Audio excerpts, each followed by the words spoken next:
and hopefully you can see my screen now. All good. All right, well, let's get started. Don't go too far, Kathy, because I think there's a few things for you to say shortly.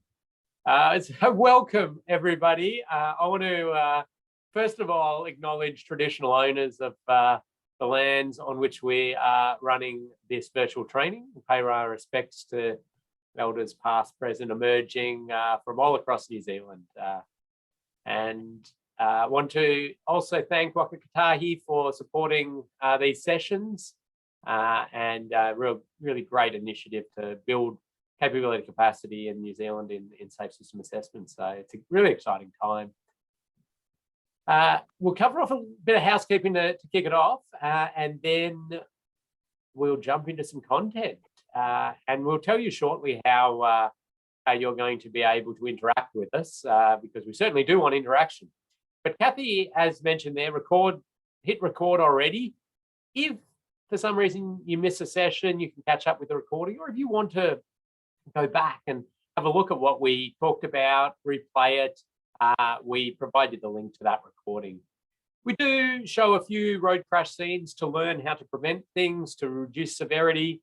Nothing too graphic, but I just do flag that for anybody that might disturb, just to be aware that there are some crashes that we analyze to try to, as I say, prevent or reduce severity.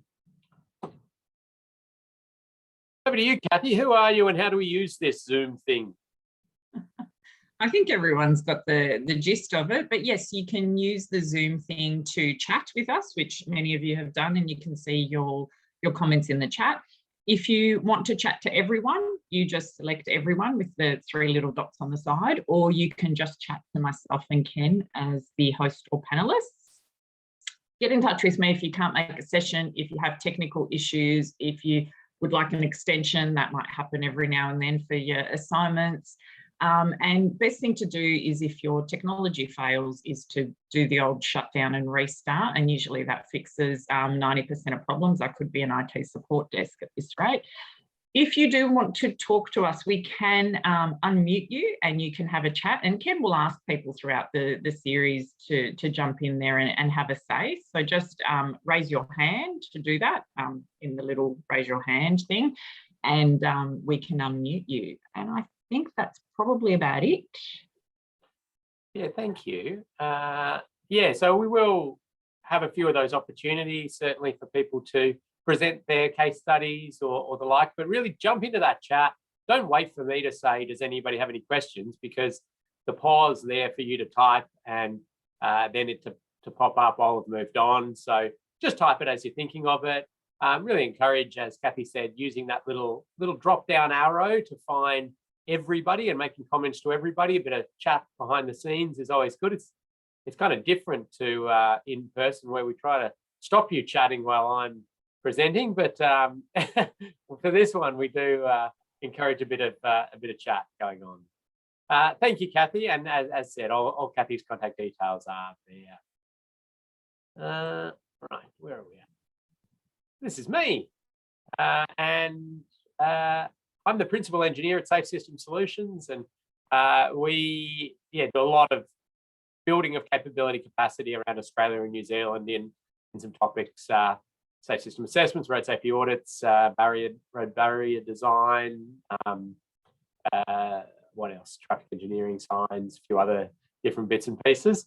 I popped a QR code there to my LinkedIn. I do love to continue the road safety conversation. There's only so much time we'll be spending together, and the conversation continues. And I do use LinkedIn quite a bit to put out new bits of information, little snippets, which our company puts out, and things just to try to continue to build the knowledge in road safety engineering across Australia, New Zealand, and now starting to get out to lots of followers from around the world. So feel free to connect with me there. That'll be in the bottom corner for a while, so you can do that. I'm sure you all know how to use a QR code by now. It's becoming run of the mill.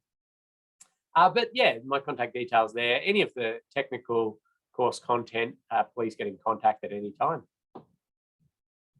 Back to you, Kathy. Thanks, Ken. Lots of people have already jumped into our learning management system through Moodle, and you've got a copy of everything in there. That's where you'll do your quizzes at the end of each one of these webinars. There'll be a short sort of 10-question multiple choice style quiz. And there's 2 assignments throughout the course. One is your site visit one that we'll go through later on, and then there's another one coming up next module. So we ease you into it, but nothing too dramatic.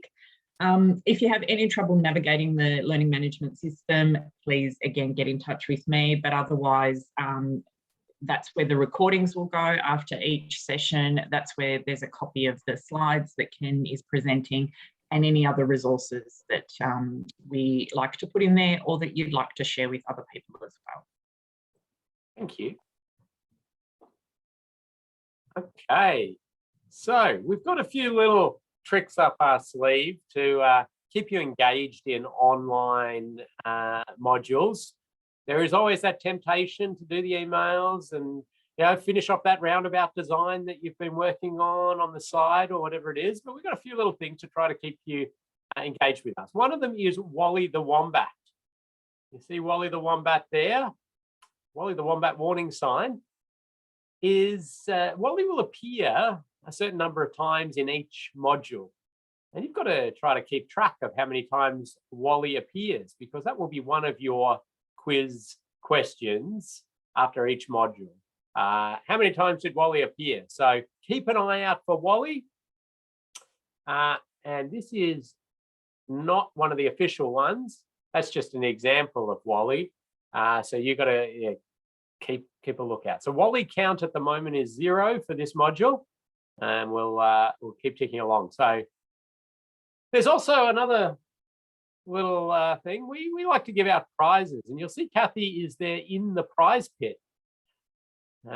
And how do we give out prizes? Well, if you answer questions, so I will ask questions. If you type the answer in and you're first to answer correctly, or you have a really good answer that I particularly like or Kathy likes, if you ask really great questions, if you volunteer to present your case study to for us to unmute you, and also before each session we log in a bit early and we do some trivia. It could be road safety trivia, could be general knowledge trivia, and you're a chance to win a few prizes before we even kick off a module. So, and the prizes, well, how Kathy would we get prizes to these people? It's very special, Ken. It's in the post. The post. The old-fashioned mail. It's always nice to receive a little package in the mail, and hopefully everybody receives their little welcome package before starting the course, which keeps people excited and enthusiastic to see what's happening. Yeah, so don't worry if you haven't received that initial package. There's nothing vital in there. In fact, Moodle has everything you need. But at the end of the course, you'll get a hard copy of your certificate in the post. And with that, any prizes you've collected along the way. Are there any example prizes there, Kathy? You're going to reach behind you, or you're going to pick some random thing up off? Okay, no sample prizes, but in the past, we've had socks, we've had tape measures, we've had all sorts of random goodies have arrived. So exciting times. But the point being, we do want you to be interactive and involved and typing into the chat as we go along. So we'll try to encourage that. We do have a bit of a benchmark of competency that we've established for this course. We do want to ensure that people coming out with successful completion of the course and the certificate have a certain benchmark there. And so what we have is some just, I suppose, binary requirements of the fact that we need you to attend 4 of the 5 live webinars and view that one if you cannot make it. We'd love you at 5 out of the 5. And the reason we want you at the live ones is to interact, to answer questions, to get involved in the exercises we do. Now, if life got super chaotic and you absolutely couldn't make 2 of them, you talk to Kathy about how you manage that and work that through. So we need you to then complete all the tasks we set, quizzes, some assignments, exercises. We have the site visit and the report to come out of that. And in terms of the mark we need to see, we've set the benchmark at 80% for all the quizzes and the assignments. That's a pretty high level there, but we don't shy away from that. But we do give you up to 3 attempts at everything. And we offer, of course, one-on-one coaching if you are really struggling with it. So what most people have tended to do in the course is listen intensely, get involved in the modules, and then have a go at the quizzes or the assignments or the like. And if they discover they're not doing so well or really struggling, that's when they get in contact. And then we try and help you through that. Maybe have a one-on-one Zoom call or provide a bit of phone advice or email advice. So if we can't get you up to that 80% pass mark, it's a fail for us as well. So we're not going to let that happen. And the way we're not going to let it happen is by building your confidence and your skills and your knowledge in safe system assessing up to that mark. Okay. Kathy, did we miss anything in terms of the logistics, the running of the course? Anything else to cover? I think you've covered it all there, Ken. As Ken said, if you've got any questions, just type them in throughout the session and I'll be monitoring that so we can get to it there. And I think other than that, we're good to go, Ken. Okay. So I do remind you that you're all stuck on mute and your camera cannot be turned on whatsoever. So you can happily do this in your pajamas and nobody will ever know that. As we said, the only way that you'd be able to talk is if you popped your hand up and Kathy found you and gave you the ability to unmute yourself, which we can do, but really jump into that chat as we're going. Okay, I'm going to get onto some content and we'll get people involved shortly and ask them some questions and the like, but let me get going. And we are going to start at I suppose, the principles of the safe system level. And it's kind of a joy to do this with New Zealanders because there is such widespread knowledge of the safe system and what it is. And it's just a tribute to, I suppose, the people working in that space to try to get that information out there. But I am going to make sure we are all on the same page with what this safe system is and where we've come from in road safety and where we're going. And the reason for that is in order to do these assessments, we all need to be very comfortable with the principles of the safe system. So the first module is really getting to understand or reconfirming a few things for people. So we're going to go through a few things. We're going to list the principles and elements of the safe system and New Zealand has an interesting way of looking at that, slightly different to some others, but I think really cutting edge. So that'll be good. Determine kinetic energy thresholds for different crash types and look at the differences between traditional approaches. Cite some best practice in behavioural change and vehicle safety interventions. So maybe outside of your field of work there, but good to know. And I'll explain why and give reasons why speed is so critical to the safe system. Right, I'm going to help you out here. Wally count is now 1. That's the last Wally help I give you, but that's an example of how Wally will appear. Okay, so the New Zealand government has released New Zealand's Road Safety Strategy 2020 to 2030, Road to Zero. There it is. Hopefully you've got a copy next to your bed and you look at it, or at least you've seen it or know it exists. And I'm not going to go through it in a lot of detail. Certainly the course is sort of founded on some of the principles within there. But it's interesting, one of the KPI, or a few of the KPIs, the key performance indicators out of here that I think are really relevant to what we're doing are here. So we've got this one, percentage of people who have completed an approved safe system training course showed improvement. It's an improved understanding of the safe system. So this is, yep, one of those approved courses that the New Zealand government is saying, we want to, that's a key performance indicator, is to build further capability capacity in these areas. Next one is an interesting one. Percentage of road infrastructure projects that have been subject to a road safety audit and or safe system assessment. That's good. It is an actual key performance indicator of government, is how many of the infrastructure projects out there, not just road safety infrastructure projects, but we're talking public transport projects, active transport, cycling infrastructure, walking, capacity improvement, network operations projects, whatever it is, are they being subject to road safety audits and or safe system assessments?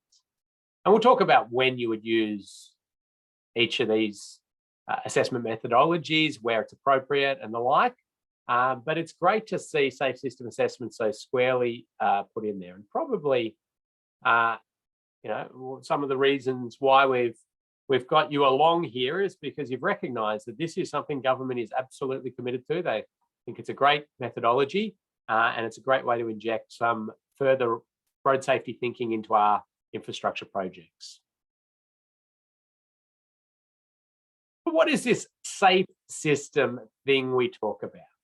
And gee, there's lots of diagrams out there of the safe system. Different jurisdictions have popped up with different diagrams. You've probably seen lots of them around. This was one of the very earliest diagrams that was popping up in Australia and New Zealand a little while ago. I was sort of the first taking of some of the European Vision Zero sustainable safety, safe system philosophies, and trying to adapt them and put them more into our Australian and New Zealand context. And basically, Australia and New Zealand adopted this formally a few years ago. And in fact, I'm going to give a prize out, Kathy, to the first person who can tell me the year that basically Australia and New Zealand formally adopted the safe system approach. And it was pretty much this diagram back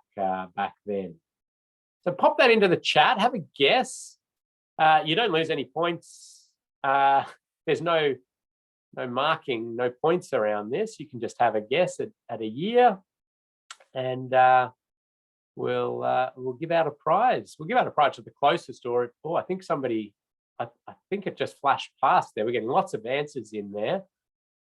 I think Sarah's got it with 2004. Correct. Sarah, well done. 2004. Oh, lots good. It's good to see people have got onto the chat. Sarah says, lucky guess. Sarah, I thought maybe had been studying the history of the safe system before jumping into the course. 2004. That's quite a while back. And then congratulations, Sarah, first prize winner. Something exciting arriving in the post in about 4 weeks' time for you. 2004. It's been around a while, hasn't it? So we, pretty much adopted that as at a national level in New Zealand and Australia, and it's taken us a while to really get things moving. But let me talk you through the philosophy of it and why it sort of makes sense at that executive, ministerial level for everybody to sign up for it. But then it sort of filters down to us, the practitioners on the ground, making decisions in our projects, and the challenges that that sort of this philosophy presents, but the opportunities it presents as well. So let's have a look at this old diagram. It's a very interesting old diagram. And I was actually working at the time in the Victorian Road Authority, Vic Roads, as this was happening, and we're having different Austroads meetings, and had New Zealanders in there with the rest of, with Australia, and because Austroads being that sort of overarching New Zealand Australia body, and we were debating this quite a bit, and it was quite interesting because the diagram has right at the middle here, human tolerance to physical force. Now, don't worry if you can't read some of the details of this. human tolerance to physical force. Isn't that an interesting thing to start with or put at the center of your thinking about a road system? How much force can we take before we break as humans? Interesting. We'll come back to that. Then you see some elements, these elements around safe speeds, safe roads and roadsides, safe vehicles. And that was pretty much it. So that was the system. It said that we know the limitations of humans in crashes in terms of physical forces. Now we want to create a system, and we have the levers to pull of the speeds, the vehicles, and the roads and roadsides, and we will alter that to cater for these forces and create safe road environments. And that was put forward as, that's it, that's the system. And people started saying, well, hang on a second, have we not forgotten the road user themselves and their behavior and their compliance and sort of things? And it started to split the industry a little bit in terms of these two camps. And one camp was like, well, no, because one of the foundations that was brought up in remember these are early days, and the Swedes were doing this, the Dutch in different ways, and was that humans are going to make mistakes. Okay, so our job is to create this system that manages these mistakes. So we're not going to put the human into this because they're the failure mechanism.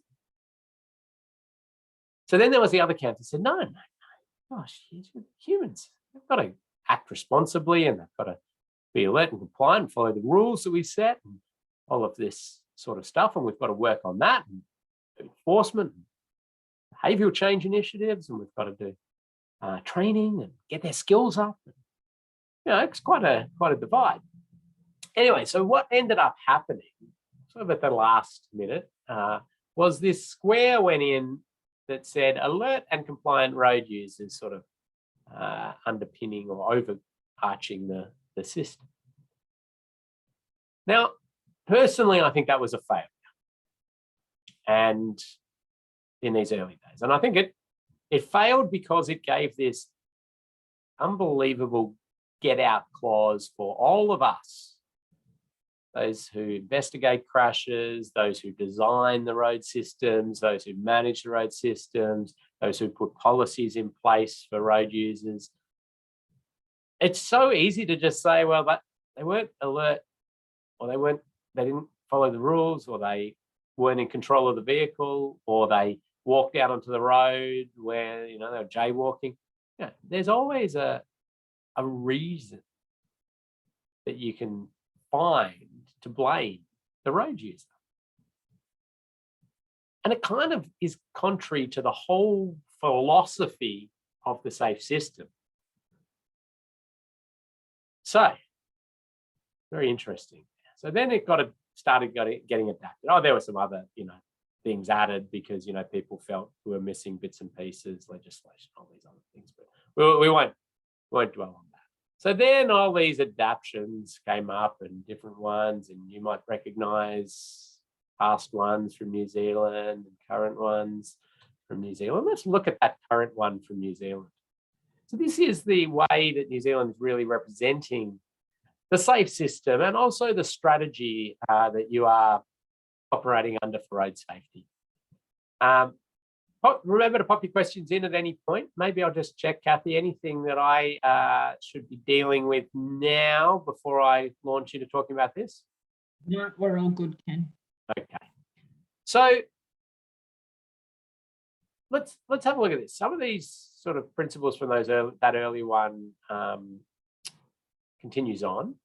So here we go. Our vision, here we go. A New Zealand where no one is killed or seriously injured in road crashes. Interesting wording there, because it's not saying a New Zealand where there will be no road crashes. It's saying that nobody will be killed or seriously injured in these road crashes. Then you've got infrastructure improvements and speed management, vehicle safety, work-related safety, road user choices, system management, and then some principles around there, which I've got on the side here. So again, I kind of see that these ones are kind of those levers that you're going to be utilizing to achieve these principles. The principles there are really thought through and quite elegant in the way that they've been worded. And I do use these a lot when I'm talking about safe system around Australia and around the world, actually, because I like a lot about them. We strengthen all parts of the road transport system. That's good. So it's not saying that we're going to fix everything through the vehicles or the roads or the people, or, it's all parts of the system. We design for human vulnerability. Okay, that is our human tolerance to physical force, and it is a design parameter.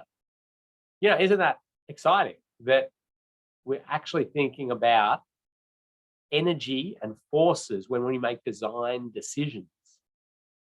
Design decisions, be that design of the geometry of the road, or the cross sections we're using, or the intersection form, but also design of policies and the like. We have a shared responsibility for improving road safety. Now, this one's good, and people look at this slightly though in different ways, and it's one that I always caution people a little bit. Shared responsibility in its early forms was all about us taking responsibility, us being the system designers, the people managing the traffic operations, the design of new infrastructure, the management of a local network, the management or the consultants doing the designs or advising or whatever it was. It was us taking responsibility for the road safety outcomes, regardless of whose fault it was. And I sort of fault in quotation marks there, because that is a big shift. We're trying to get away from that. Well, they fell asleep. What can we do about that? Well, that we want to change that thinking. People often do get caught up a little bit in then that other responsibility of the road user themselves. And we can't really shy away from that because it's so entrenched in sort of what we do in our practices in our industry, that we need to get people to operate within a general envelope of sensibility. But it's a very hard thing to do because humans are just weird and varied and to a degree wonderful and shocking all at the same time. And you don't need to walk far from your house or down the street to see the variety of people we have, and they are all road users, and none of them should be paying for the mistakes they make with their life or their health. But it becomes quite a challenge. But remember that the pure essence of what that shared responsibility was about was getting us to take responsibility even when the road user has acted inappropriately or hideously inappropriately for that matter. We should be still taking responsibility, saying our system failed. Whatever we built failed. And I'll give some analogies a little bit later on different industries and how they look at hideously inappropriate behaviour resulting in death and serious injury. It's a stark contrast to what we do in the road space. Our actions are grounded in evidence and evaluated. What a wonderful statement. And it's a wonderful statement because road safety, as many of you will be aware, having worked in roads and road safety for a while, is that everybody thinks they're an expert. Anybody who's driven the roads for a certain amount of time or ridden their bike for many years, they have an incredible amount of personal experience in the subject matter. And thus, they believe they have a level of expertise. And that's fair enough. I mean, they have a level of expertise in their experience, and you can't deny them that. The challenge we've got is that we need to make decisions on the evidence of the collective, of all of the road users, and the evaluation of how effective different things have been. And it can get very, it can be very different to people's personal experiences in terms of the evaluated effects of different things. And the other challenge you're going to have, and I've always had through my many, many years in road safety, is that we cannot make our decisions about the management of the network based on our personal experience. Very hard. Because you're very influenced by that, because you are a road user as well as a practitioner in the industry of managing the holistic network or designing new things. Now, I mean, that's a very black and white way of looking at it. Certainly being a road user can help you in a lot of circumstances in analysing and understanding, but pegging things back to actual research, evaluations, evidence is so important. Our road safety actions support health, well-being, and livable practices. Okay, this is wonderfully thoughtful strategizing by some very smart New Zealanders, because they've identified that road safety as an entity in its own right is sort of seen by the bulk of the public as a fringe outcome of highly inappropriate behavior, like drug driving, high-level speeding, boy races, just all of this sort of extreme level stuff, and thus intervening in anything but enforcement and penalties and that sort of stuff is sort of frowned upon. People scratch their head at why you would do that. Now, I'll show you shortly that sort of extreme behavior resulting in death and serious injury is a smaller part of our death and serious injury problem. It is a part of it, but it's a smaller part than some just systemic issues. But this point is around the fact that we can create livable, healthy, vibrant areas. We get safety outcomes, but we also get more people walking, cycling, active transport. It's a better place to live. Everybody wins out of creating these environments, especially in urban areas. I mean, this is an urban area sort of thing, but it's a big win when you get your transport planning right overall. We make safety a critical decision-making priority.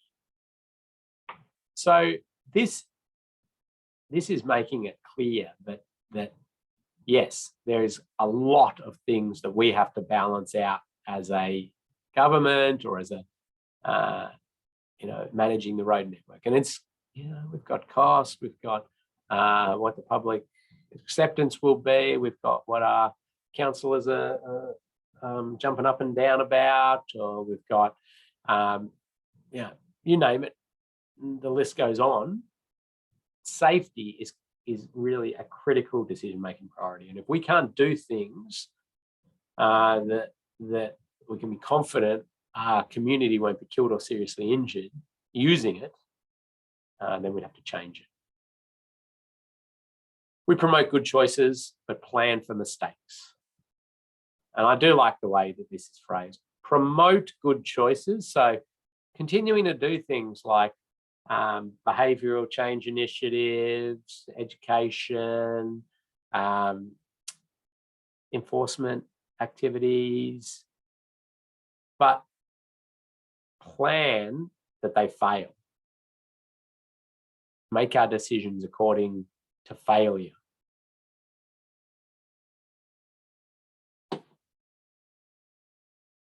So let me give a little analogy and then I'll get you to do something. I said I'm going to jump out of the road space, look at a different industry. So let's have a look at manufacturing, okay? And we'll go back in time. We'll go back in time to manufacturing when it kind of looked like this. And we had factories that were producing, I don't know, widgets, producing these widgets that,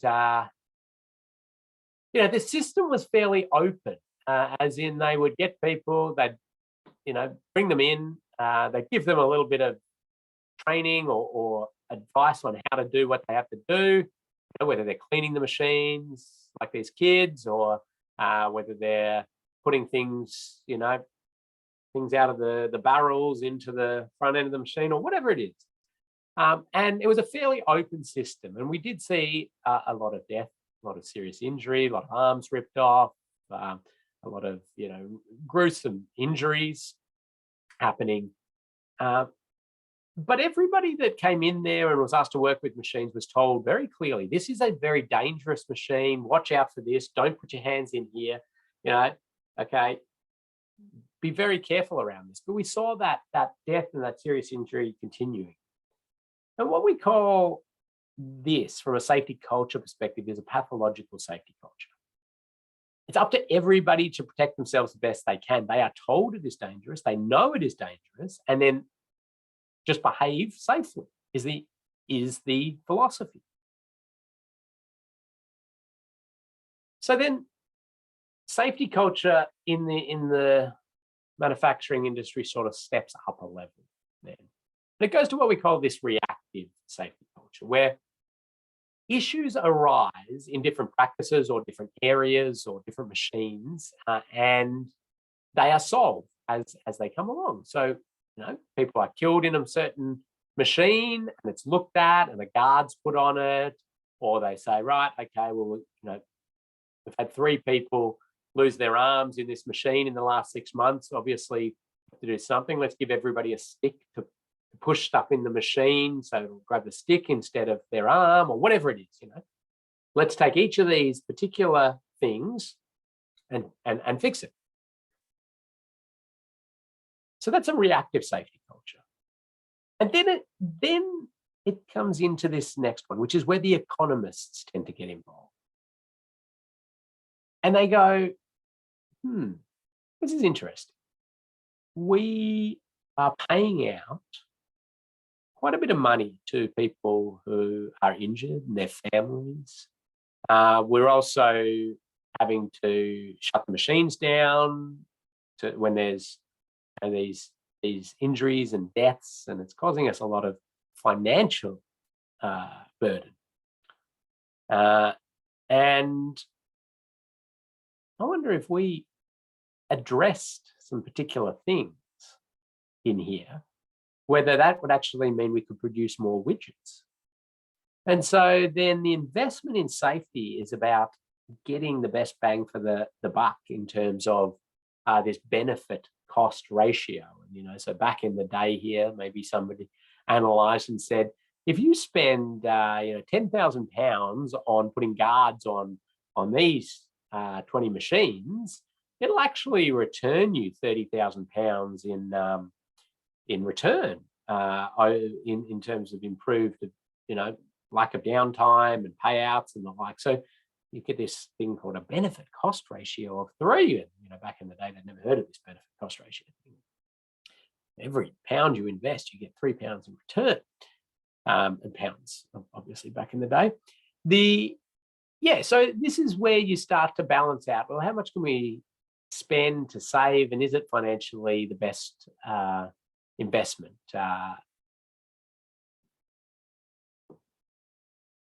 And then you step up to what we call a proactive safety culture. And this is where safety gets that spot at the top, which says the only way we're going to operate our widget factory or whatever factory is if we can do it safely. And we will produce as many widgets as we can within that safety envelope. And so it's the whole system is analysed critically and interventions put into play. And then once you're at that proactive safety culture, it's about maintaining it. And that takes continual investment, not just in the machines and the like, but also in ensuring that system is is upheld, and that it's continuously analysed and identifying new risks that have entered in before they are causing any issues. And so we can kind of relate to this in the manufacturing industry, and workplace health and safety is fairly it's a fairly safe system in terms of what they work and their philosophy, and everybody seems very sort of okay to accept this idea of zero death and serious injury in workplaces and the like, but seems to be a little bit not accepting of that zero idea on the road network. That it's the price you pay to move things around and move people and goods and have a transport system. And I don't know, there's too many individuals in making decisions, and they're in control of the vehicles and making decisions out there and the like. But I mean, other systems were in very similar modes. So when we look at the road system, it's an interesting comparison as to where it would sit. I mean, we've got lots of pathological safety culture thinking around our road system in terms of we know it is highly, highly dangerous. And we, pat these young people on the back and say, here's your license, and here's a, high-powered vehicle, and it is very dangerous out there, and you look after, it's just, safety is your responsibility. We also have reactive. We have and had, continue to have, and we've had lots of programs out there trying to address these particular spots on the network that have crashes and chasing crashes and looking for patterns in crashes, and that's all been valid stuff to do. Gee, we love calculating, don't we?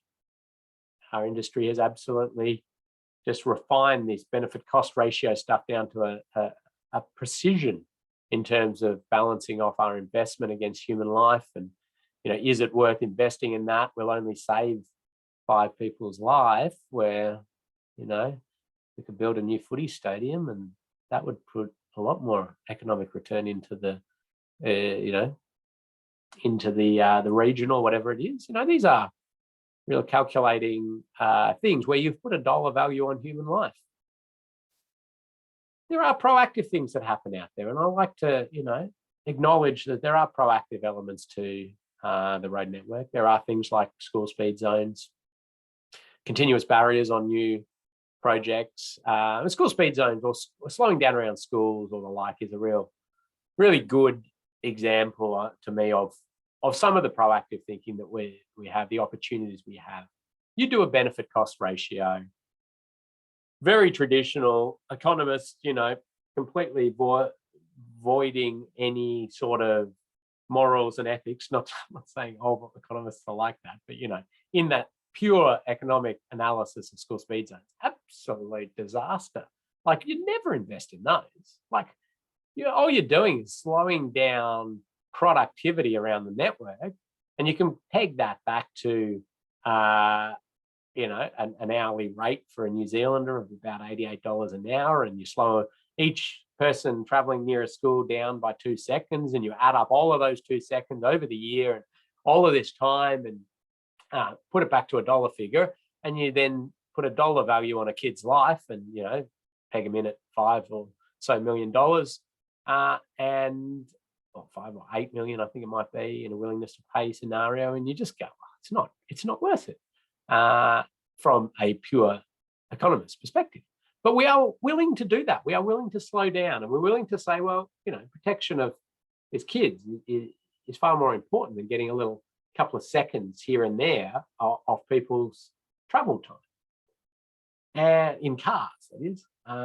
And so, it does show us that there is hope out there, that we can sort of see the moral and ethical imperative that safety and people's health is more important than some other objectives of society.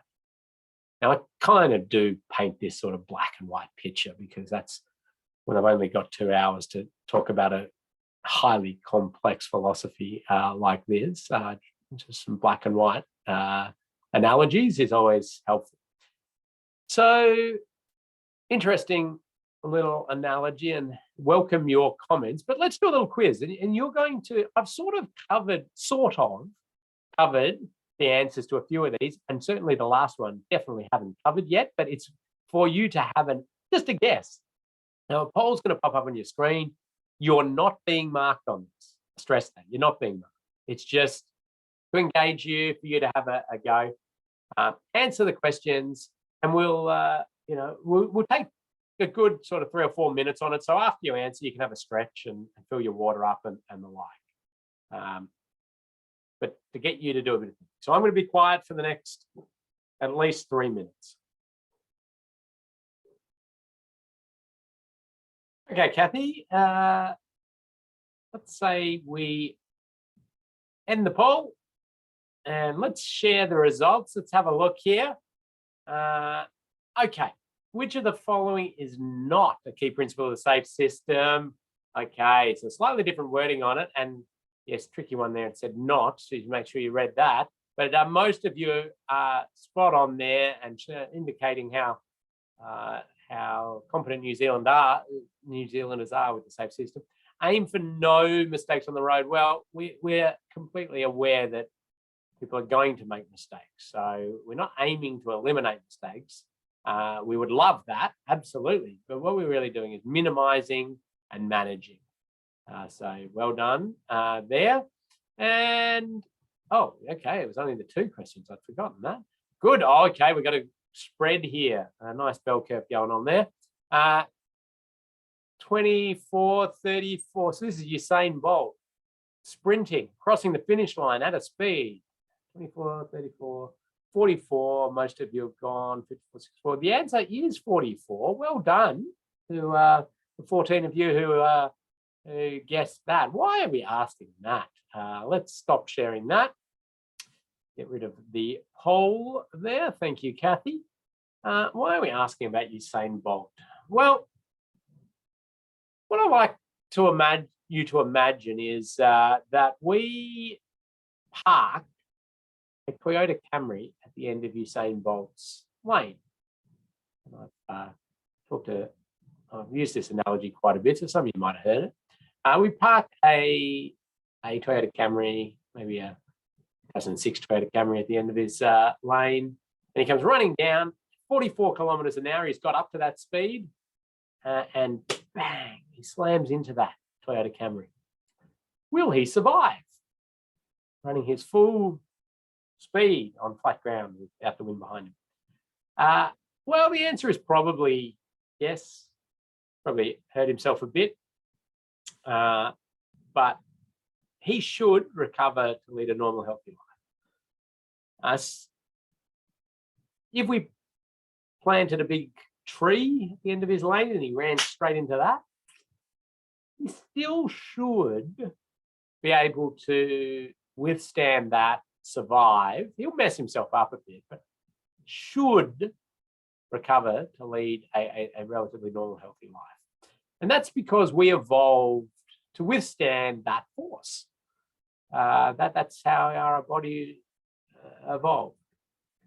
Now we start to understand a bit more of this through the collection of lots and lots of crash data and speed of impact, and these graphs have been produced. Now, there is continual work going on in refining these, adding more things, looking at different crash types, lots of universities doing wonderful work. But I'm going to use these fairly simplistic ones just to get us all moving along. But what we see down the bottom here is collision speed.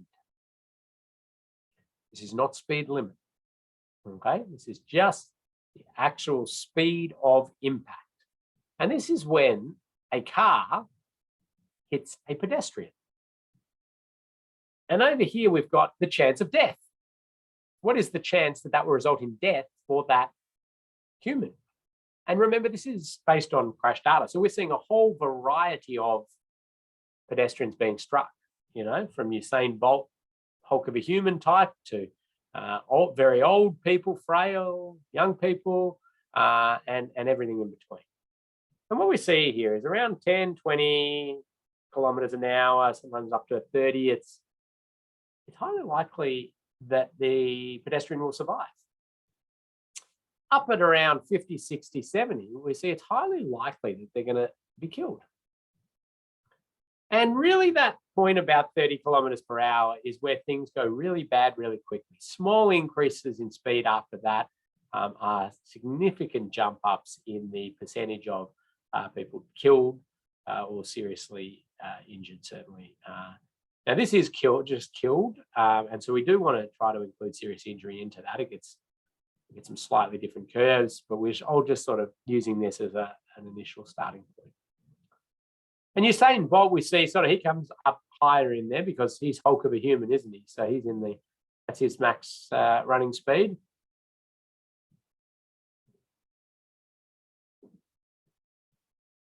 We have this information for different crash types, not just pedestrians being struck by passenger vehicles. Sorry, I should play my little video of what humans are designed to withstand there. And we can see there, full pace into the pommel horse. And what happens? Well, he broke a few ribs, but then recovered, came back, won the Olympic gold medal the next year. So, recoverable, survivable. That's what we're designed for. We don't want it to happen, but we can handle it.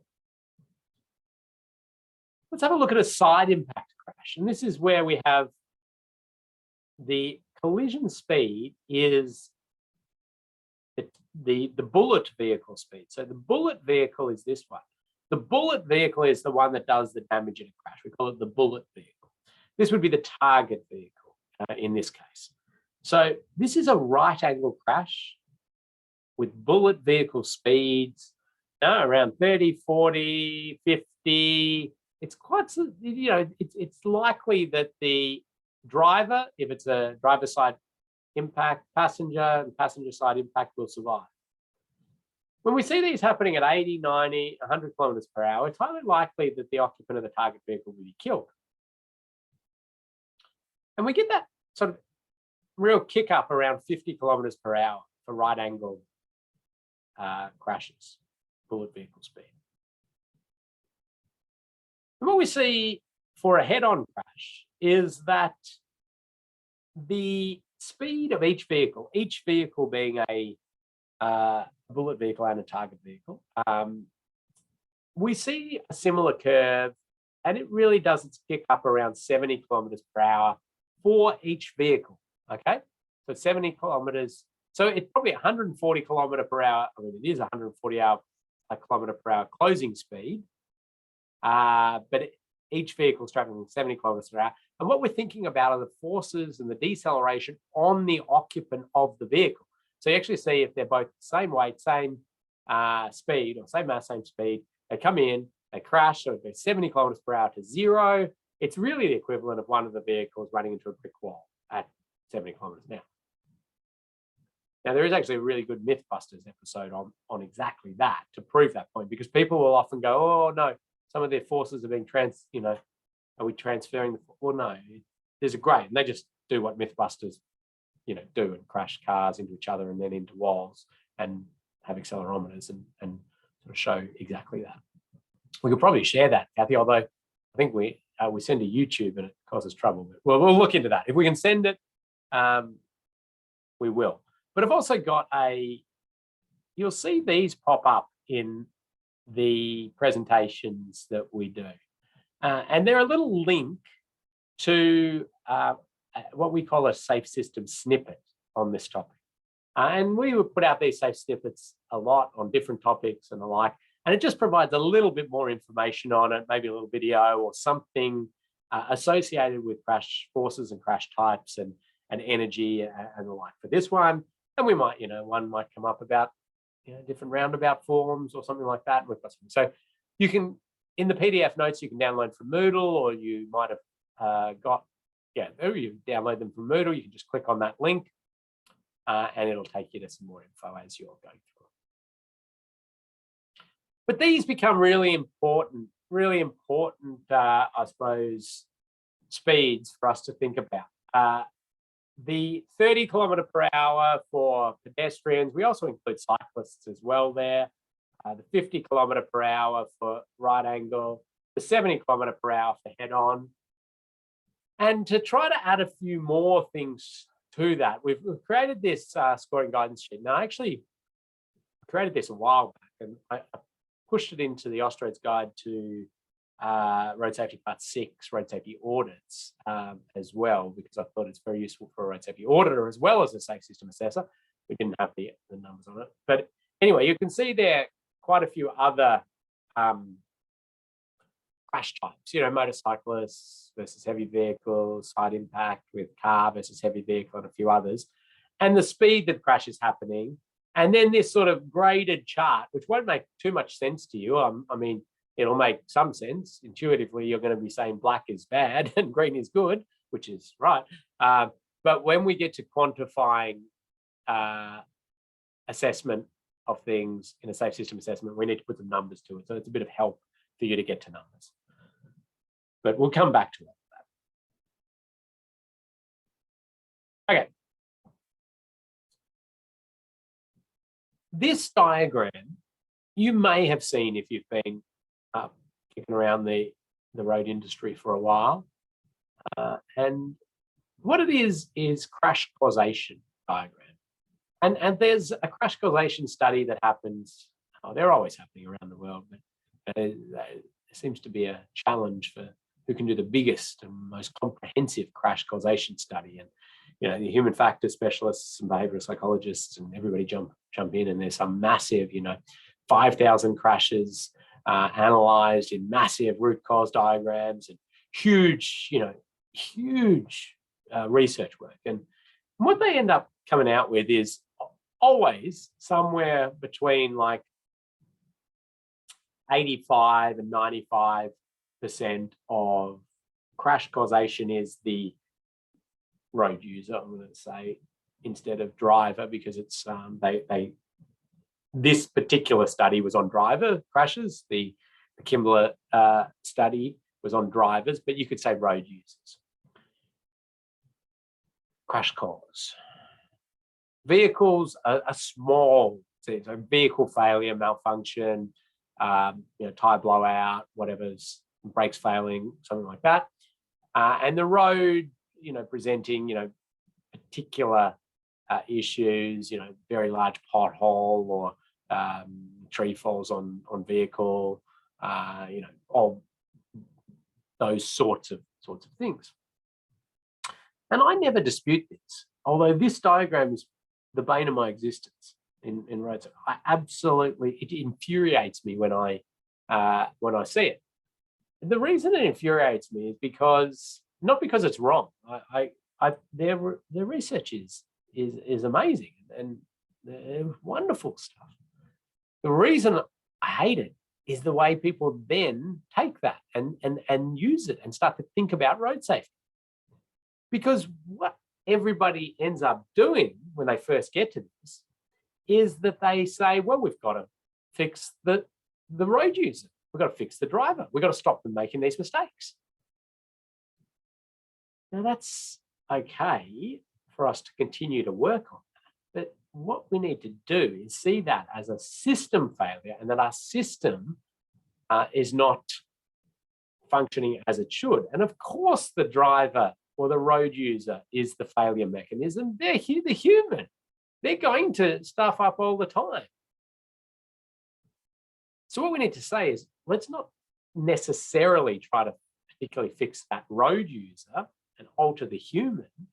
Let's try and alter the system around them. Sure, we can continue to work and look for ways to try to better the road user, but they're actually the hardest thing in the system to change, because we're fighting against, people's DNA and, trying to stop a young male from having risk in their DNA or personality, for a massive bulk of our population is a very hard thing to do without, getting into some murky territory of genetic engineering, which I scratch your head. Is that the society you want to live in?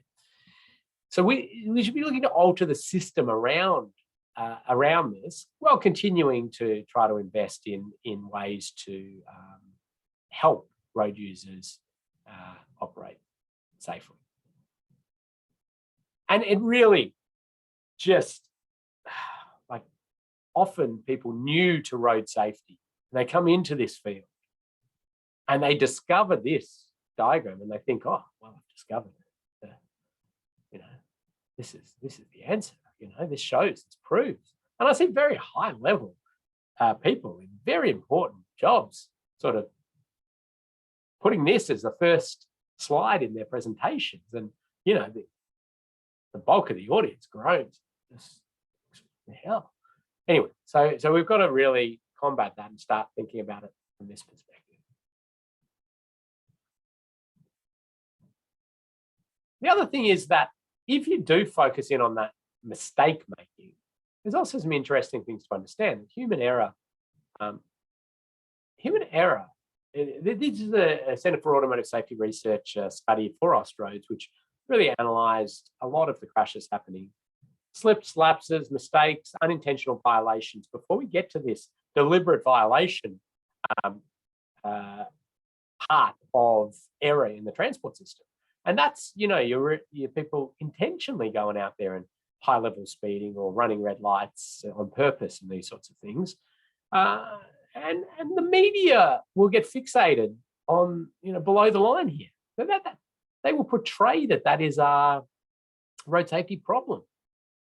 Whereas the CASA study, which was massive, showed that for fatalities, that was around 35 to 40% for fatalities. And it was down for serious injuries, it was down around sort of 28 to 32 or something, I think, from memory. Oh, my 3 disappeared. You know, so you can't say that this is not a big portion of road trauma, because it absolutely is. But it is not the dominant, because that's all up here. And yeah, so that's another one that we need to sort of try to combat. Yes, we need to address these. These can be quite complex to address. And there's some real, when you analyze high level speeding, inappropriate behavior, drug use and driving, high level drink driving and those sorts of things, you understand that it's a complex web of lifestyle, socio-economic, you know, there's big issues with a lot of areas of these people's lives, not just the driving task or the walking, you know, road crossing task. It's far bigger than just a road safety problem. But the bulk of our road trauma is from people probably like you and I and others who are just going about their business and things go wrong. And it's a bit of a luck of the draw or unluck of the draw as to who it results in death and serious injury to.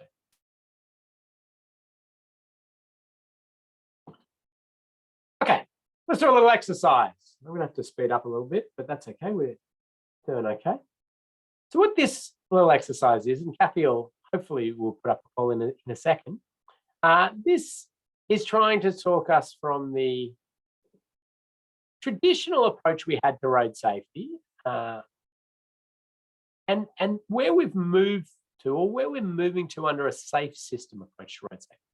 So the traditional approach, there you'll see, you know, victim blaming, emphasis on road user education and compliance, focus on crash. And we want you to link those to, you know, a safe system approach. Now, some of these could go to multiple ones, but it's just a nice little way to get you, you know, thinking about this and trying to reinforce some of the messages. So don't get too concerned if you go, oh, it could go to that one or that one. And we've got this as a poll, so you can do it in the same way that you did. So the first one there, victim blaming, and then you just click on which one you think we're trying to move towards. As I say, some could go to multiple ones. Don't get too stressed out about it. Let's give you a couple of minutes to do that. And again, if you finish early, have a stretch. And we'll get back to you shortly.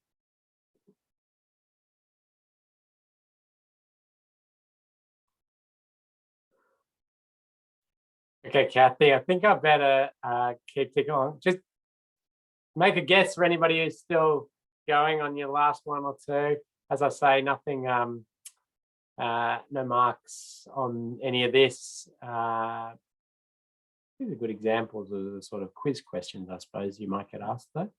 Let's end that and display results. We've got a bit of uniformity in what we went for, which was quite nice. I might use actually my screen to just quickly go through it. So let's get rid of that. Pop that on the side. Thank you. And let's have a look here. And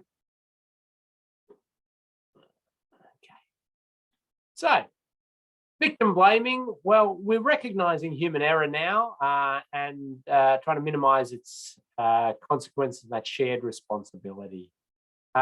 Emphasis on road user education and compliance. Now more that effort to create that forgiving system. We're not going to ignore education and compliance, just more effort there. Crash reduction, going to enhance focus on consequence, severe injury minimisation. Those two could have gone either way, probably. I took this from an Austroads document, so that's why. 4 pillars, action independently to multifaceted system with interacting elements, optimized jointly as an interaction, and that mobility safety balance, looking to maximize safe mobility, and that's sort of altering that thinking to put safety as our limiting factor in that.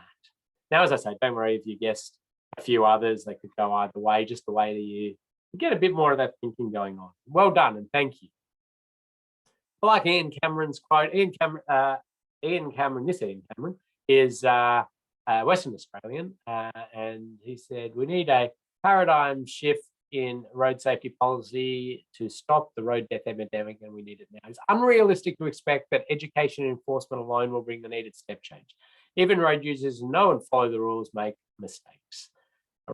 A safe system creates an environment in which simple mistakes will no longer kill people, kill or seriously injure people, could say there. I think that's nice. All right, let's look at an example a little bit more into that road space and more probably what a lot more of you are working on, or this or similar, or managing the road and designing the road. And here we go. We've got a section of road, and it's got a recently installed central wire rope safety barrier in a narrow flush median. Some wide center line type arrangement now with the barrier system down the middle. Here's a little bit more of it. You can see there, it's a 2+1 scenario, which means sort of like 2. Oh, there you go. It's got here. It's been. Sorry, let's get my pen back. 2+1 means there's 2 lanes in one direction, 1 lane in the other, and then as you can see here, it's swapping. So there, where I'll transition you into one, and then the overtaking opportunity will be on the other side of the barrier. That's a 2+1 scenario. Okay. Now, I'm not going to give you the full background of this project or tell you anything about it, but I just want you to type in. In fact, I'll give a prize out here as well, Kathy. Type at, like, this was just a normal road, 1 lane in each direction, the occasional overtaking lane with just white line separating. What are some of the reasons why this project was so hard to implement? It was one of the first of its kind in Victoria, putting a barrier in a flushed narrow median like this. And so what are some of the reasons? Just type them into the chat. You think that this was a challenge of a project to get in place. And I'll give a prize out to, I'm just going to write a couple down. They weren't necessarily the biggest challenges, but they were interesting ones. And if you match one of the ones that I write down, I'll give you a prize. So just write some challenges that they faced in the project planning, development, design of this.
Okay, wow. Well, lots of great things coming in. I was just reading a few as they came in. It's like this group's tried to implement these in their time. So we're seeing environmental cost, impact of people trying to cross the road, land acquisition, loss of access, passing opportunities, the sort of requirements for additional road width, more environmental budgets, the topography being very costly. These are all absolutely issues. Land available, yeah, limited road reserve, yeah, these cuttings. Bruno had their deflection criteria, and that was one I popped onto mine. All the others we're hearing there were absolutely issues and big, and some of them probably potentially bigger, but the deflection one I found very interesting. So Kathy, pop down a prize there for Bruno. Let's have a look. What else we got?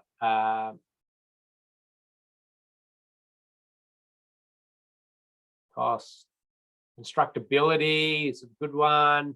Probably accesses, flow, community pushback, limited turn opportunities into their property. Yes, that was another good one. Geez, this is good stuff. Consultation. Yep. Community. There's one. It was another one I had on there, which was motorcycle lobby groups. So Will gets a prize as well. And again, this was just I do have a session on motorcyclists in our third module, and I talk about motorcyclists and barrier systems. So I'm going to put that one on pause, but I do always find that one interesting, where actually this barrier saves huge numbers of motorcycle lives when installed. Although the lobby groups will jump up and down for other reasons. Heavy vehicle, over-dimensional vehicles, really interesting one. It's not one of the ones I popped onto the list there, but this is a route where they have a over-dimensional, it's an over-dimensional route. So there are some pretty big things. Animals, interesting. Somebody said the koalas.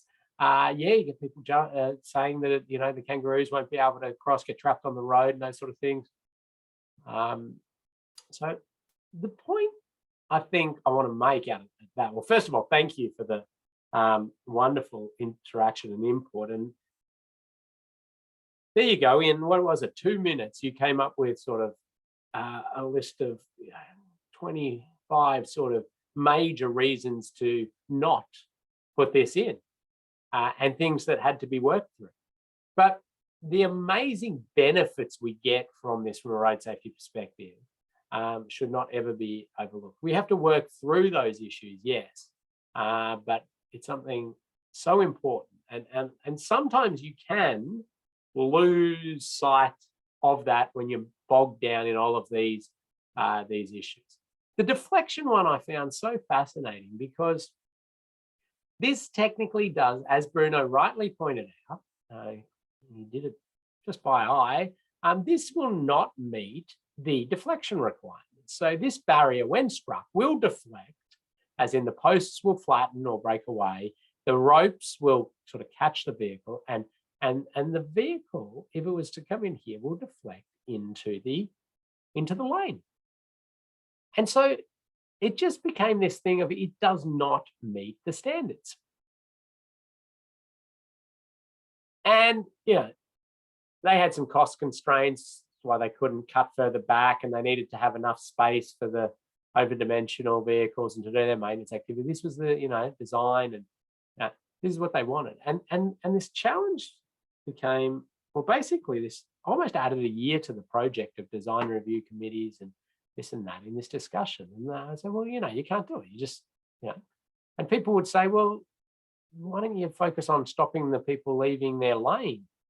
And there was a few people like that. A lot of people were more into the details of it. But the point being that we're going to sort of think away from this blindly following standards and start to look at what can we get the holistic benefit from. And it just did not make sense that we would be comfortable that a white line meets the standard, but this arrangement doesn't meet the standard because of this little chance of deflection.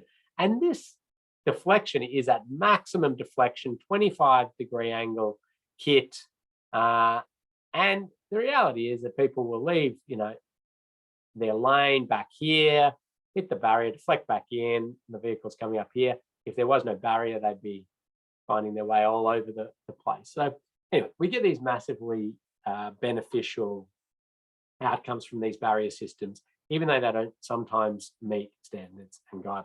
But what I want you to do is always be in the space of challenging that, and also the fact that a safe system assessment is this wonderful tool to clearly show the benefits you can get from this from a road safety perspective, and maybe identify a few of the risks and help you go through those. But if you get a road safety audit only done on this, all they will focus on, that's what their job is, the risks. What risks are we putting in place? And so inevitably the road safety auditor has to mention not meeting deflection requirements. That's their thing. Not saying what wonderful benefits this will give, because that's not their job. But a safe system assessment does provide that. It shows you the benefit and how good things can be. So another advantage to a safe system assessment. Now, this job is interesting. Of course, it got hit because that's what it was there for. And interestingly, the region got a phone call from somebody involved in one of the crashes, and they said, "Oh, I just want to talk to whoever put that barrier system in." And you've probably been in that situation, thinking, "Oh, here we go, we're going to get shouted out about something." And the member of the public just said, "Oh, I've driven this road for the last 20 years, and this time I was driving along, and now it has this barrier, and then somebody, left their lane and went straight at us, and the barrier stopped them. So I just want to thank you for putting the barrier in." Amazing phone call for that person to get. And they were smart enough to contact their media and comms team and say, "I want to talk to this guy." And they did that, and they created a little video which we've put into Moodle, and you may have seen, but I think it's just a wonderful example of how the safe system can work, which is that the failure happened. The person left their lane. They were too tired to be driving, but they drove anyway. We would love them not to have driven, but there's so much of that continues to happen. They left their lane. And the system kicked in and said, "Well, that'll be property damage. You can hit the barrier," and everybody survives. If that barrier hadn't been there and that head-on crashed, we would have been pointing fingers. Well, hopefully we wouldn't, but there would have been people saying you weren't in control of the vehicle, you shouldn't have driven in when you were tired, and we don't get much sort of progress that way. Anyway, watch the video. I think it's pretty exciting. Now, I am going to go through a few of these things and just touch on a few areas for us to look at. And the reason I do this is a safe system assessment is actually quite a holistic look in its full form at a project, an area, a community, a mine site, whatever you want it to look at.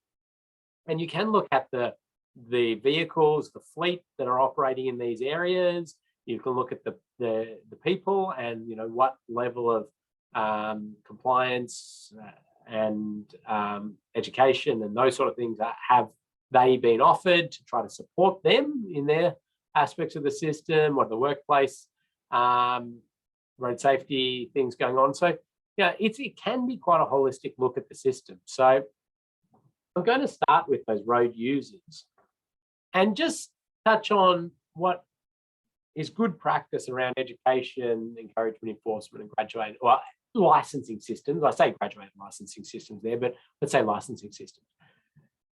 Now, I've sort of paved the way there to start to say that this is not our answer to road safety. It's important we still continue to try to provide these opportunities to people, but reorientating our whole system is where we're going to get the benefit. But nonetheless, this important stuff, and we should really understand what works and what doesn't work, not just based on our opinion, but based on the evidence and the research and the evaluations. And so what we've actually done is put a fact sheet into your onto Moodle for you to download there, which spells this out with all the research behind it. Because I'm going to take you through super quickly. At least when next time you're at a barbecue and you tell somebody you work in road safety and they give their opinion, you can have a bit of the best practice context to talk to them about. Let's talk about this. Education. Education does actually, there is benefit to education, and it affects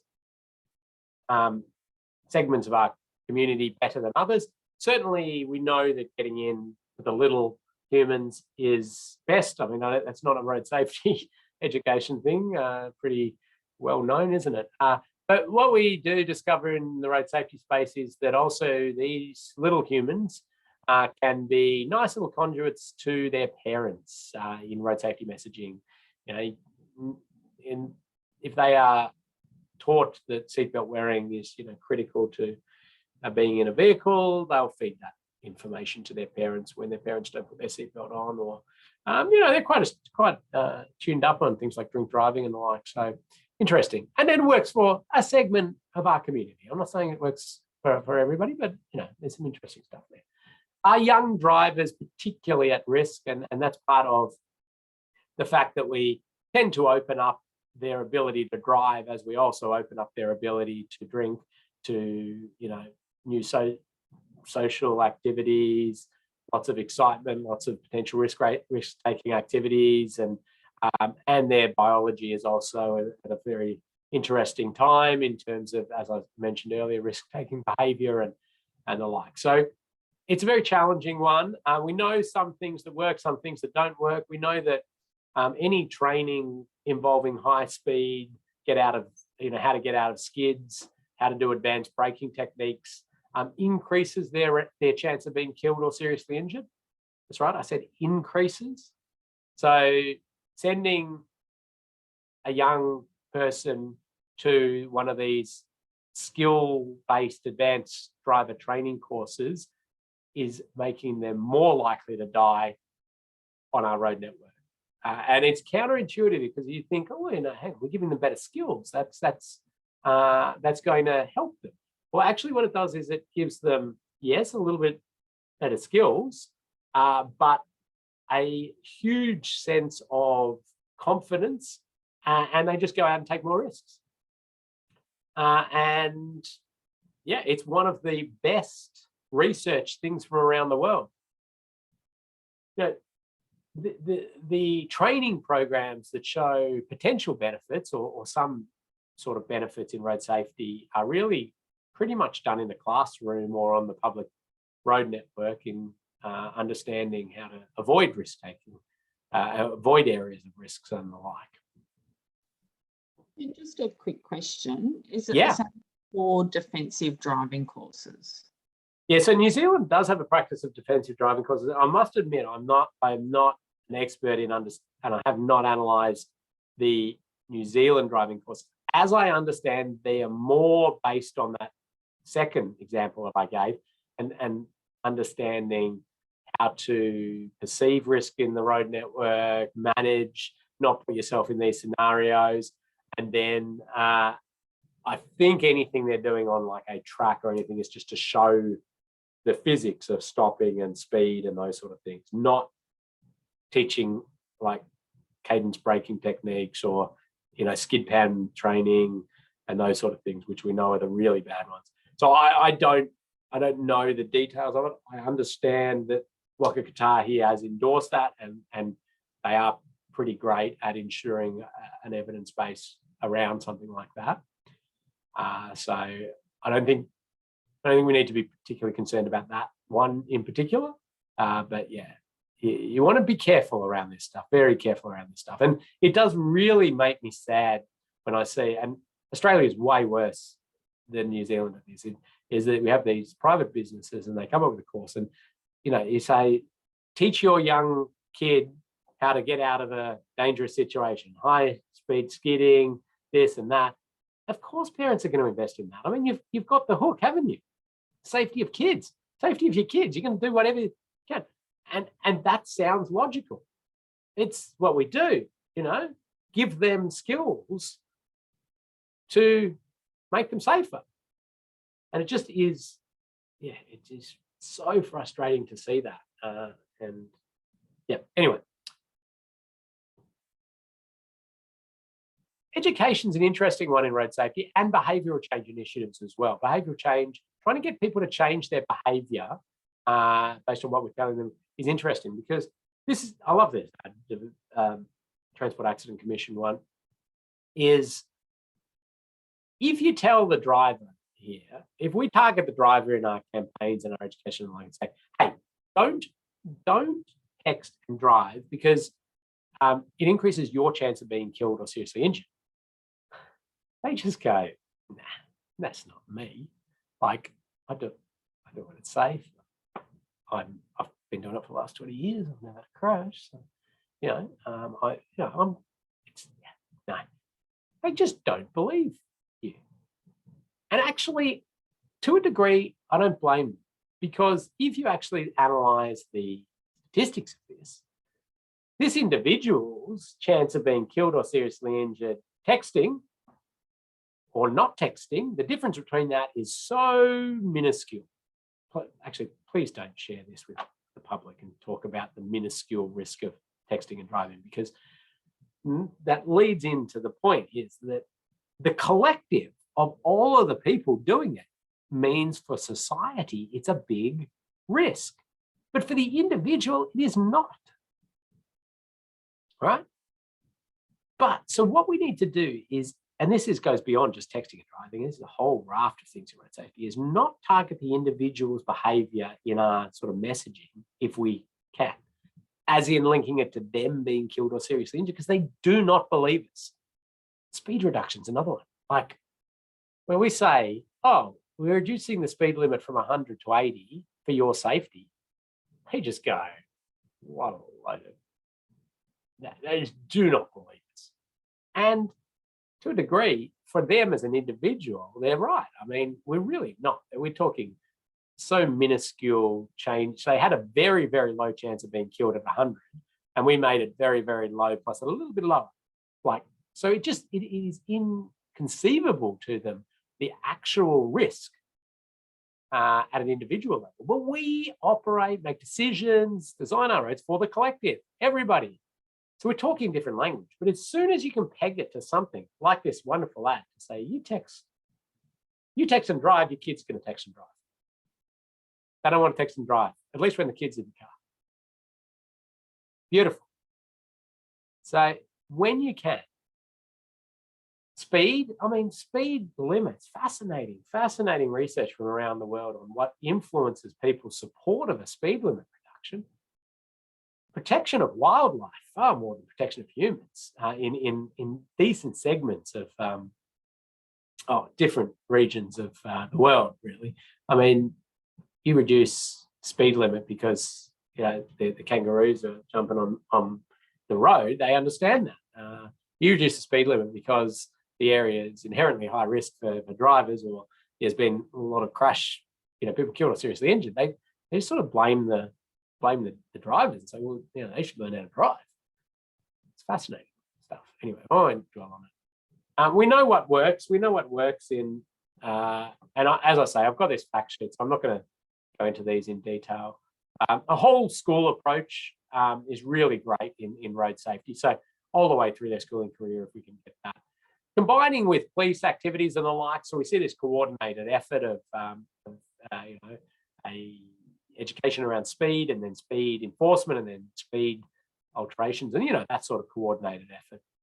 We do have highly motivated community members to try to jump in and help in the road safety effort, and sometimes it's for tragic reasons that they're so passionate about this. They've lost loved ones, and what our job is to do is really ensure that they are putting their energies into things that have an evidence base.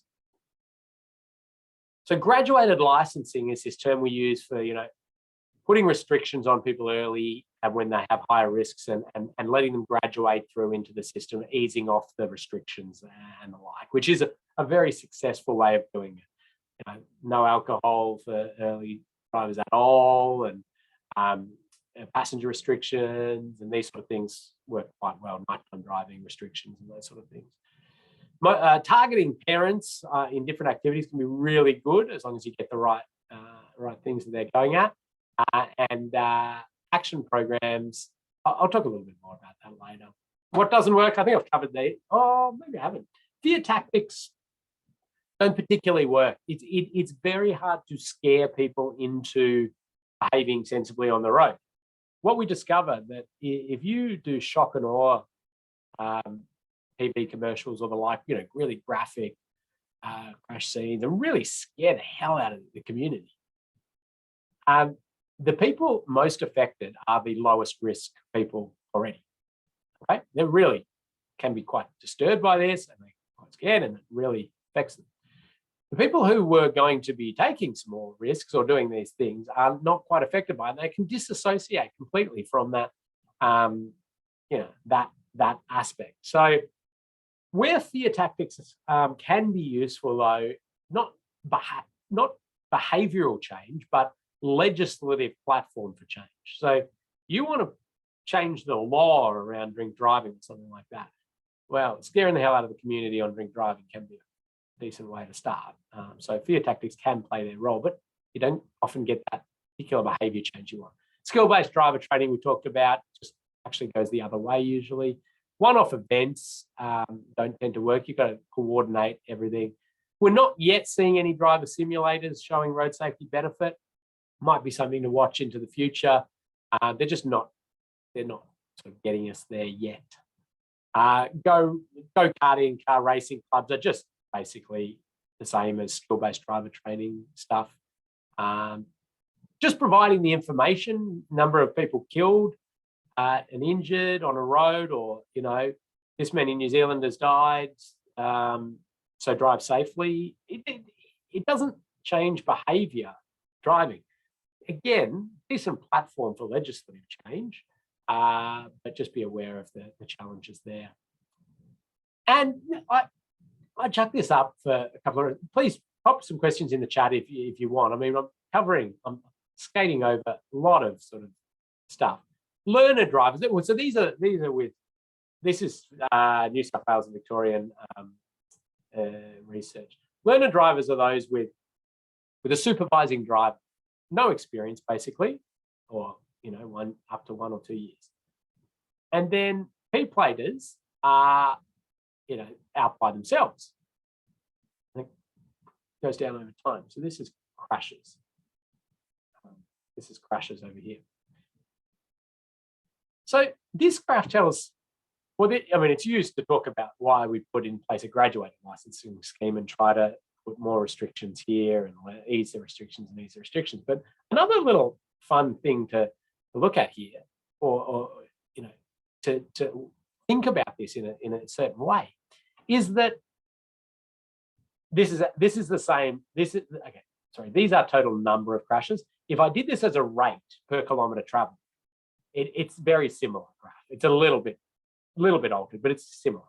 But this is somebody with no skills, zero skills. This is the first time they've ever driven a car on the road network, and they are far safer than somebody with 2 years, even somebody with some up to 8 years. Actually, that ends up coming pretty somewhat close. But to say that drivers' skills are the problem with road safety, this graph clearly shows it's not. And there's so many other things that show this. So when you see that, race car driver or somebody shouting, well, it's a classic. If people learn how to, get out, brake properly and get out of skids, that's how we fix the road safety. That's absolutely not true. Incentivizing programs work. This is a way of encouraging, and I think encouragement is something we've forgotten a little bit about in road safety, but there is some good evidence to show, and the economists love this one. If you pay people to drive safely, they drive safely. Incentivize them in different ways, but essentially, a P-plater if you say you can get your full license free if you have no demerit points in your probationary driving period, they actually, there's some good evidence to show that's quite effective.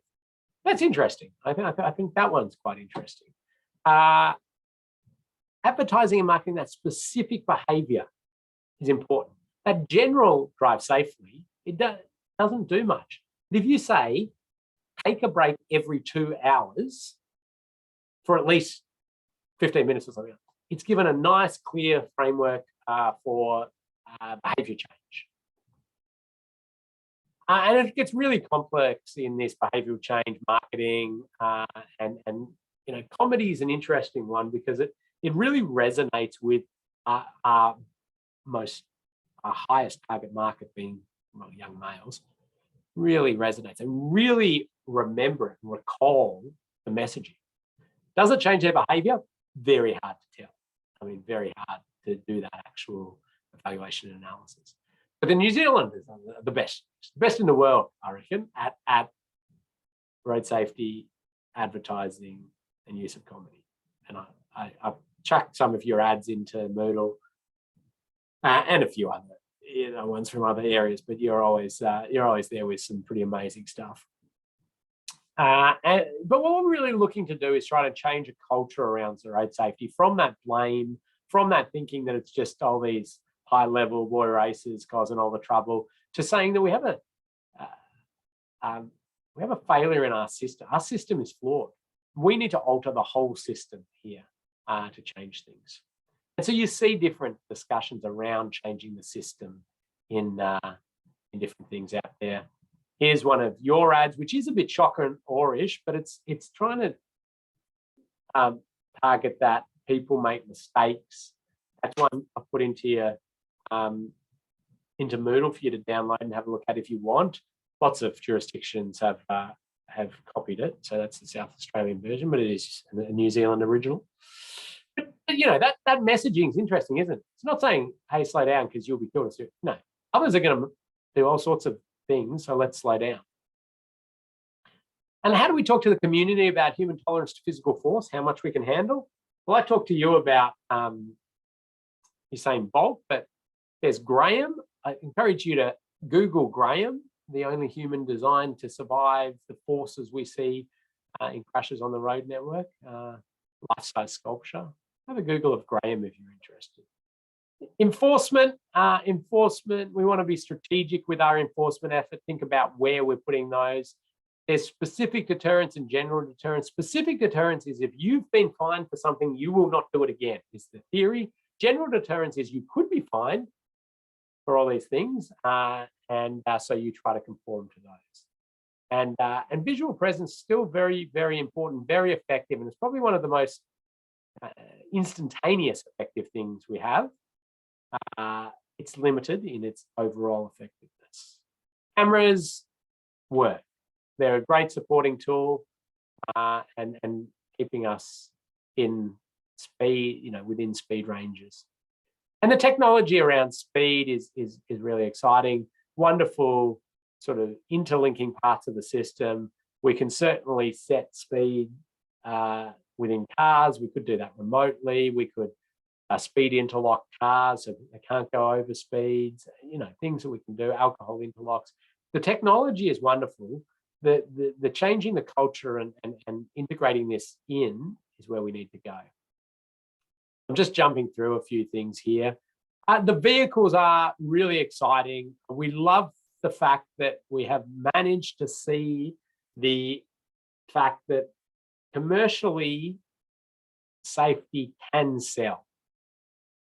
So we can sell some cars, and we also then need to also regulate. In New Zealand, probably this is where you fall a little bit behind in terms of some of your vehicle safety regulations and a lot of other things where there's some pretty, I suppose, high-risk vehicles out there. Yeah, so ANCAP has been wonderful, or the new car assessment programs that star rate vehicles, and they're getting better and better, and they continue. So every year they're stepping it up. So, you know, what was a 5-star vehicle in 2019? Probably not going to make 5 stars for the 2022 round. It's got new requirements. It's got now pass the pedestrian test. So the outside of the vehicle has to have cushioning and ways that mean the pedestrians are not as impacted, and cyclists. And that can be bonnets pop up. Now, pretty much any car off the production line now will either have bonnets pop up when pedestrian is struck to provide cushioning, or an airbag over the bonnet, which is becoming more and more common, which is great. And auto emergency braking requirements and lots of other things. The question you get into is, when are we going to see these vehicles? No steering wheel. The vehicle's doing all the driving. Hey, we just established that 90% of crashes are human error. So, geez, if the human's not in control, big win. And that's true. That's going to be great. It's not for a long time, though. I mean, we might get this little putting around the foreshore of Wellington or something like that over the next 5-10 years, and little bits and pieces more in this sort of level 2 or 3 autonomy in Teslas and those sort of things. But really, to genuinely have your fleet, majority of it like this, is a long, long way away, and so much death and serious injury will occur until we get there. And then there's huge challenges associated with how that rolls out.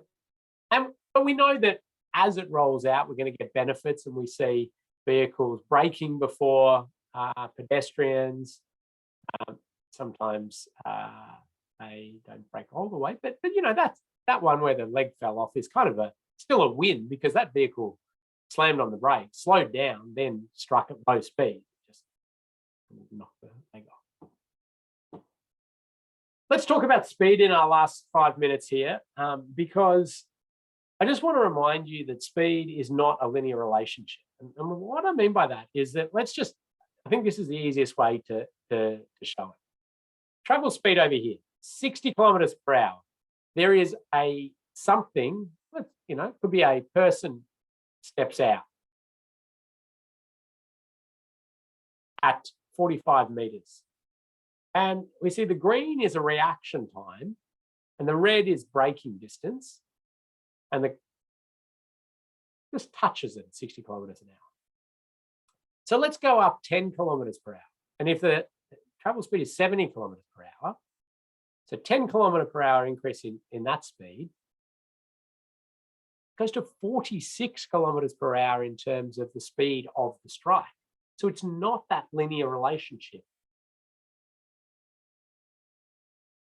In fact, we know that for fatal crashes, it's a 4th power relationship in terms of speed change in fatal crashes.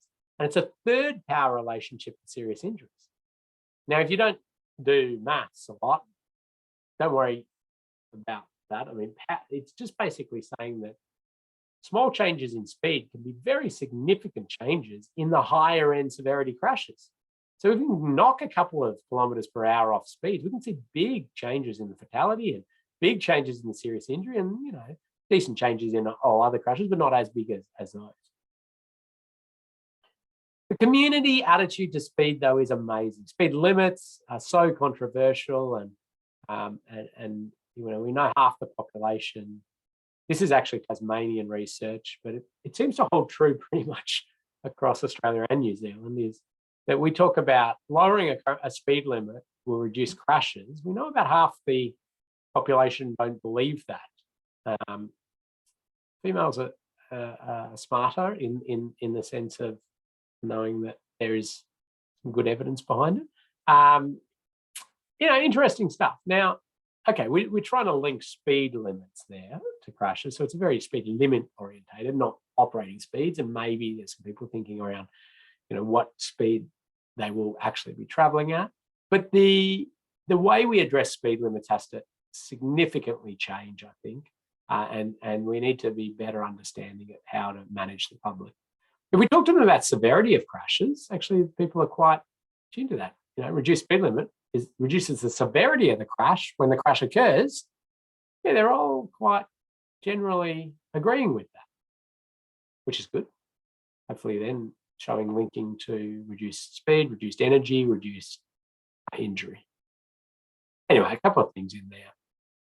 But we can create this safe system with whatever we've got in terms of vehicles, roads, and road users if we filter it through the correct speed. It is such a critical part of the system.